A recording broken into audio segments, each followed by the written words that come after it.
করতে হবে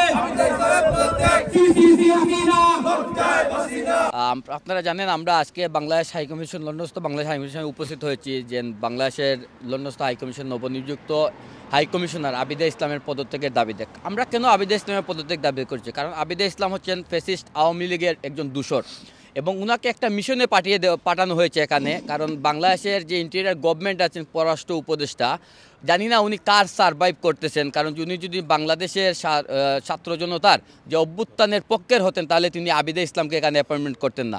কারণ আমরা বিভিন্ন সূত্র এবং গণমাধ্যমের থেকে আমরা খবর পেয়েছি যে আবিদা ইসলাম লন্ডনে এসেছেন যাতে করে লন্ডনে এই ফ্যাসিস্ট হাসিনা যাতে ভারতে পালিয়ে আছে উনাকে যাতে লন্ডনে নিয়ে আসা হয় এবং উনি যাতে উনাকে আশ্রয় দিতে পারে সেজন্য উনাকে এখানে নিয়ে আসে। কারণ এটা আমরা উপলব্ধি করতে পারছি তখন থেকেই, যখন উনি মেক্সিকোতে ছিলেন বাংলাদেশের হাইকমিশনার, তখন উনি বিভিন্ন ধরনের আওয়ামী লীগের প্রভাব কাটিয়ে এবং সরকারি প্রভাব অনেক কর্মকাণ্ড করেছেন এবং আওয়ামী লীগের শেখ মুজিবের মূর্তি স্থাপন করেছেন। মুজিবের পুণ্ডলিপি উনি স্প্যানিশ ভাষায় নিজের পকেটে টাকা খরচ করে, দেশের সরকারি টাকা খরচ করে উনি প্রকাশিত করেছে, অনেকগুলা বই করেছে।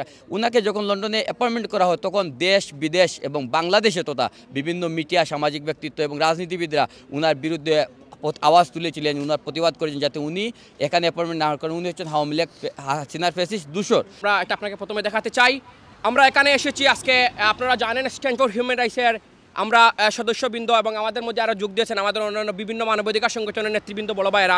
আমরা এখানে এসেছি, আপনারা জানেন আমরা যারা গত স্বৈরাচার বিরুদ্ধে আন্দোলন করেছিলাম, সেই স্বৈরাচারের বিরুদ্ধে আন্দোলন করতে গিয়ে আমাদের অনেক ভাইকে আমরা হারিয়েছি। শত শত বিরোধী দলের নেতাকর্মীকে গুম খুম করা হয়েছিল শেখ হাসিনা।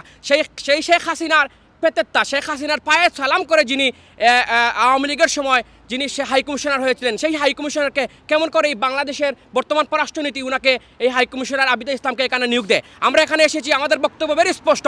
আমরা স্পষ্ট ভাষায় বলতে চাই, যদি আবিদা ইসলামকে এখান থেকে পদত্যাগ না করা হয়, আমরা যেমনই করে শেখ হাসিনা বিরুদ্ধে আন্দোলন করেছিলাম তেমন করে আমরা এই আবিদা ইসলামের পদত্যাগের দাবিতে তথা শেখ হাসিনা রিজিমকে নিজের রিজিম মুক্ত লন্ডনকে করতে গিয়ে আমাদের যত সময় আন্দোলন করতে হয় আমরা আন্দোলন করে যাব।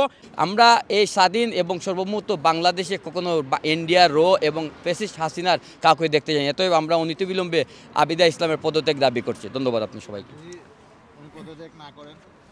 উনি যদি পদত্যাগ না করেন, কারণ আমরা বাংলাদেশি কমিউনিটি এবং স্ট্যান্ড ফর হিউম্যান রাইটস মানবাধিকার সংগঠনগুলো আমরা এখানে অনেক সংগঠনের নেতৃবৃন্দ উপস্থিত হয়েছি।